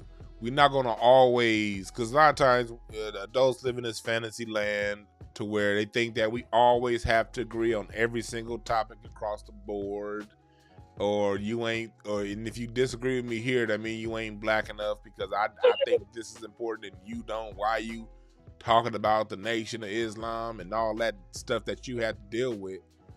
I can, and I'm just to everybody out there like me, I'm not no Nation of Islam, I never will be one. I don't believe in joining no damn religious organizations. But when Fred first dropped the movie about the Nation of Islam, about Elijah Muhammad, I was like, what he doing that for? What did Elijah do? But I gave him a chance. I gave his film a chance, and I listened out to what it had to say. And I listened to his perspective. And Fred speaking up for Malcolm X's daughters. I still have my points of view on the greatness of Elijah Muhammad and the devilness within him too. But because there are certain parts that I didn't agree with when it came to him talking about that, that don't mean that me and him are any different, that our missions are any different. That don't mean that, I gotta throw the baby out with the bathwater. I still have the brother on for this particular film, and every film that Fred does, this platform is and will always be open to him promoting his film projects on and whatever he has done, because I know that this brother's heart is right. And I know that his intent is to raise the consciousness. And within raising the consciousness, there's certain things that we hold dear within our collective consciousness that may be offended. But that's just a part of raising the consciousness. You're going to tap on things that some people hold near and dear. Fact is, we have a lot of things within our collective consciousness that we hold near and dear that aren't good for us. So it's good to have some people like Fred who are willing to be 10 toes down. So I would like for the people out there listening to know that. And then wherever it is that you need to stand 10 toes down, be willing to stand 10 toes down, even if that means not being in agreement with some of your other black brothers and sisters that you have a lot of love for. Sometimes we're going to disagree. Sometimes we're going to see things different. But at the same time, if your consciousness is on the betterment of yourself first and your community and your black community around you, and then the greater society after that, then we all good. We all just have our own way of approaching it and our own way of seeing these things. And it's better off and it's helpful to the whole when we take time to listen to the point of view of people who are saying things that may offend us, because the thing that may offend you might be the thing that liberates you from something that's bogging you down in your own mind. Facts. Big facts. Big, huge facts. And I'm sorry about that. And but yeah, man, it's just, thank you for having me on your platform, man. It means a lot, man. It does, man. Because it has to be a groundswell for this film to succeed, you know. I thank for the people that support me, because I'm very unwilling to break what I believe. You know what I mean? I'm steadfast on what I believe in, and checks and balances is going to wake a lot of people up, offend a lot of people. And Martin Luther King would be offended by checks and balances in '63, and he would have loved it in '67. For sure. For sure. Yeah, real man. Talk. Yeah, we shall overcome. He would have hated me. Yeah. You know, and for sure. Yeah, someday. Someday, yeah, that day. Well, here's the day. May 19th, we overcame. May 19th. You know what I mean? And I can't wait, though. I can't wait for the public reaction on May 20th, man. Oh, man. Yes, sir, man. So I'll see you, man. I appreciate you for coming on. Remember this, people. Go to breakthroughas.org for your mental health services. For those of you who want, look out for my new book. I still haven't titled my book yet, but it's going to be centered around loving communication, how to communicate with love, because one thing that's missing, people have these high intentions of what they want to get done, but if it's not communicated properly, the message will not be received. So this book that I'm writing, that I just finished writing, is helping a step-by-step guidebook on how to communicate with love to those closest to you, so you can have the most constructive outcome within your family, with your friends and associates.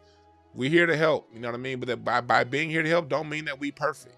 We are going to say things that will piss some people off. We're going to say things that you're going to be like, hey, how can you say that? And let me say one more thing before I leave. For you niggas out there that be like, Dejuan, you pro-black. How can you take a point of view against the blah, blah, blah, blah, blah? Look, man, I got my own mindset, not my own man. Pro-black don't mean I be a square for you, nigga. I'm gonna cuss. Yeah, that's what they think pro-black means, okay, I gotta take a vow of celibacy. I can't curse. I got to, drink goddamn sea moss every day, and I can't eat. The fuck out of here with that. I'm still a man. Right. And you gonna respect my manhood, just like you gonna respect Fred's manhood. Right. And just like I'll respect yours. And if you disrespect mine, all shit out the window, I'm gonna say what the fuck I gotta say to maintain my peace. Right. Stop looking. That's why I say there are no perfect messengers, only perfect messages. I love that when you said that last month on when you said that. You're absolutely right. Yeah, there are no perfect messengers don't exist. But if the message is for you, take something and do something with it. Yeah. And everything else, let it be. Just let it go. Facts. Big facts. Fred's channel is tagged. For those of you who watch live, I have both of Fred's channels tagged on the title. I have the website to the movie in the description bar. So if you want to know where the movie is, go to the description bar. If you want to find Fred's channel, it's tagged in the title. Thank you again for joining us, brother. Oh, thank you. Can you text me the address to Craig? Yeah, I got you. Yeah, text me the address and I'll be there. What time? 3:00? Uh, 3:30. they always say 3:30, but we probably ain't gonna get started about 4:15. So if you come sometime between 3:30 and 4, you be fine. I'll be there. Thank you, dog. Oh, I was on Dejuan B promoting my movie. I'm happy. Yes, sir. Yes, sir, man. I appreciate you, man, for being an inspiration and for doing what you do, man. That's love, dog. I'll see you later. All right, have a good one. All right, peace. That was Frederick Hawthorne from the barbershop. Please, please, please, please subscribe to his channel. Please do. And for the Incense and Ashtrays listeners, I know I told y'all I was gonna do a show last night. I couldn't. I spent about 14 hours yesterday knee deep in this book that I'm writing right now. I wrote it, and then yesterday I literally rewrote half of it because it was like, nah, it just still sounds too cheesy. It sounds too corny. It sounds too generic. I want some shit that's gonna pop. So that book is coming out real soon on Loving Communication. Members of Patreon will get all of the webinars for your flat Patreon fee. If you don't want to be part of Patreon, that's fine. Each webinar will be for sale individually. And when I'm done with all the webinars on Loving Communication, they will be sold as a course. So you decide how you want to approach it. But we're here to help those out and to show love and to be love. And remember this, just because a person's loving and showing love and being love and all that good shit, it don't mean a nigga's a punk. It's just gonna allow you to say what the fuck you gotta say. Nah. Love and peace comes at the end of a sword. Your solitude, your sanctity, your peace of mind has to be defended. You can't allow people to come around in your life and tell you how you should be and how you should act based on their perception of you. If you live a life that way where you're moving around and you're moving through life based on what other people think, based on your fear of how other people may or may not react to you, then whose life is it? Is it yours or is it theirs? Have your own mindset. Make sure within your mindset, whatever the things you hold near and dear, make sure that you take some time to investigate. Because sometimes we hold things near and dear to our heart that we picked up as children that we never took the time to as adults to go back and reevaluate. Stay in the constant mode of reevaluation. Be free enough to make mistakes. Be okay with not being perfect. We're all perfectly imperfect. Some of you niggas got a big nose. Some of us got a big belly. Some of y'all breath stink. Some of y'all got fucked up toes. Whatever it is, you got it. It's you. Enjoy it. Love it. If you hate it that much, change it. If you don't want to change it, be cool with it. And don't let nobody else tell you what you should or should not be. Know thyself. Know yourself. Freedom is in knowing yourself and being free to operate within yourself, the good and the bad, the profound and the profane. All right? So remember that. I want to thank y'all again for joining. I'm going to do the live show. Definitely going to do the Incense and Ashtrays on Friday night. I would like to do one another night before, maybe Wednesday or something like that. I'm not sure. So make sure y'all have y'all notifications on. I want to thank everybody that be in the Incense and Ashtrays chat room. We had a dope mix down this past Friday. The chat room this past Friday on Mixdown. Y'all were funny this y'all were dope. Quan, Butterlove, y'all it's just fun being with y'all in the chat room as we play our music. And if you're not part of the chat room on Incense and Ashtrays live, join. Because I'm about to start going to where every other episode is going to be on the Patreon. It's going to be on the Patreon. I'll keep one episode on Mixcloud for free, and I'll play them all live for free. But the replays are going to start going over to the Patreon. Every other replay, exclusively on Patreon. So get ready for that. And yeah, thank y'all again for joining BreakthroughAS.org. And I want to make sure y'all have a good one. Love y'all. I'm out. Oh, there are no perfect messengers only perfect message is for those who are willing to pick up the game. My name is Dejuan B. We out.